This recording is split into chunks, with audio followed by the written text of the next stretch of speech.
ఈ ఇన్బార్న్ టాలెంట్స్ని కనుక్కోవడానికి మీ దగ్గర డిఎంఐటి టెస్ట్ అనేది ఏదో ఒకటి ఉందన్నారు కదా, ఏంటది? ప్రతి ఒక్కరికి పుట్టినప్పుడు ఒక టాలెంట్తో పుడతారని అంటారు కదా. వీళ్ళని చూసి వాళ్ళని చూసి మనం మన టాలెంట్ని మర్చిపోయి బయట వాళ్ళని ఇన్ఫ్లుయెన్స్ అయిపోయి ఇన్స్పైర్ అయ్యి మనం వాళ్ళది చేయాలని అనుకుంటాం. ఎండ్ ఆఫ్ ది డే వాళ్ళకి వచ్చిన రిజల్ట్ మనకు రాదు, బికాస్ అది మన టాలెంట్ కాదు. See talent is nothing but మన బ్రెయిన్ ఉంది కదా, ఎప్పుడైతే ఉమెన్ ప్రెగ్నెన్సీలో ఉంటుందో 13th వీక్ ఆఫ్ ప్రెగ్నెన్సీ నుంచి 21st వీక్ వరకు బ్రెయిన్ డెవలప్మెంట్ అనేది స్టార్ట్ అవుతుంది.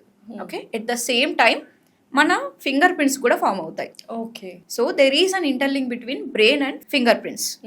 మనం పుట్టినప్పటి నుంచి చనిపోయే వారికి చేంజ్ అవ్వవు, మళ్ళీ ఎవ్రీ పర్సన్ కి యూనిక్ గా ఉంటాయి. డర్మటోగ్లైఫిక్స్ మల్టిపుల్ ఇంటెలిజెన్స్ టెస్ట్ అంటారు.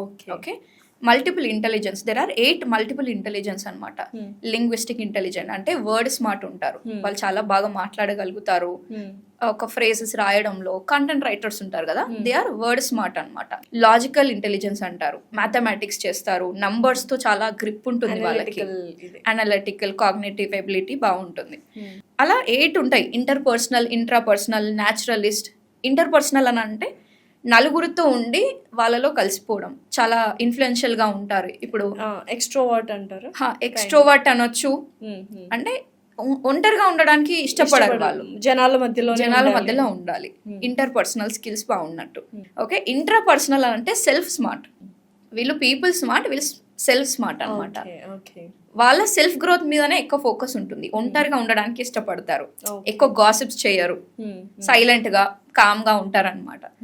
న్యాచురలిస్ట్ అని అంటే నేచర్ కి ఏవైతే రిలేటెడ్ ఉంటాయి కదా, ఇప్పుడు యానిమల్స్ అనుకోవచ్చు, పెట్స్ అనుకోవచ్చు, మౌంటైన్స్ అంటే ఇష్టం, బీచెస్ అంటే ఇష్టం, ట్రావెలింగ్ అంటే ఇష్టం, అలా న్యాచురలిస్ట్ అని అంటారు వాళ్ళని. ఓకే, న్యాచురల్ ఇంటెలిజెన్స్ ఎక్కువ. ఇవన్నీ మనం డిఎంఐటి టెస్ట్ ద్వారా కనుక్కోవచ్చు. ఓకే, ఈవెన్ స్టడీస్ లో అయినా సరే, ఒక బిహేవియర్ ని చేంజ్ చేయడంలో అయినా సరే, ఈవెన్ రిలేషన్ కంపాటబిలిటీ కూడా చెక్ చేసుకోవచ్చు ఇక్కడ డిఎంఐటి టెస్ట్ లో. అంటే మీ మైండ్ సెట్ ఏంటి, మీ ఆపోజిట్ మైండ్ సెట్ ఏంటి, ఓకే, సో వాళ్ళ లెర్నింగ్ స్టైల్ ఏంటి, ఏ విధంగా చెప్తే వాళ్ళకి అర్థం అవుతుంది.